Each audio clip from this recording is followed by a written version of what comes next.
Chers invités, je suis heureuse de vous souhaiter la bienvenue au nom de toutes les institutions de notre mouvement Justice et Spiritualité, notamment au nom du secrétariat général de notre cercle politique, mais aussi en celui de la section féminine qui organise cette année la manifestation par délégation de nos hautes institutions. Ce dialogue est organisé régulièrement par notre mouvement en commémoration de la levée de l'assignation à résidence de son guide Abdsalam Yassine en l'an 2000. Justice et Spiritualité tient cette manifestation annuelle pour l'expression sincère de sa volonté d'établir des liens avec toute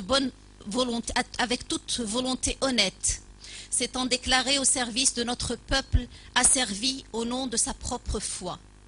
Notre mouvement croit sans aucun doute que dans la société civile ainsi que dans les institutions partisanes se trouvent des personnes portant un très grand amour à leur patrie et rêvant de la libérer de la décadence, de l'humiliation et de l'abrutissement engendré par les politiques makhzéniennes.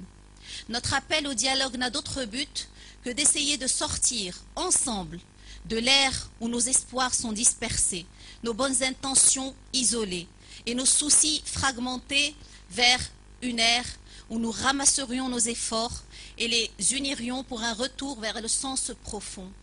Ce sens même qui génère la sérénité de l'individu requise malgré le vertige du monde. Ce sens même qui prodigue au peuple le courage de revendiquer d'autres politiques que celle de la sourde oreille. Chers invités, notre démarche vise à démentir par les faits l'idée tenace de l'inaptitude congénitale au dialogue, à la pluralité et au pluralisme qui caractériserait toute option politique islamiste et la tendance fatale à l'exclusion et au déni de tout autre choix. Je tiens aussi à souligner que notre appel au dialogue n'est pas du tout l'expression d'un opportunisme ou d'une tactique quelconque. Notre choix est basé sur des principes immuables pour lesquels nous luttons et pour lesquels nous payons et payerons encore le prix fort. Tout l'enseignement de notre prophète, paix et salut à lui, allait dans le sens du dialogue et de la conviction de l'autre. Chers invités, nous voilà réunis pour répondre tous autant que nous sommes à l'appel de cette identité profonde basée sur le respect et la politesse envers l'autre dans le but de nous écouter mutuellement. Le défi n'est pas des moindres, car le sujet qui nous intéresse aujourd'hui est des plus sensibles, celui de la femme dans notre société marocaine, donc musulmane aussi.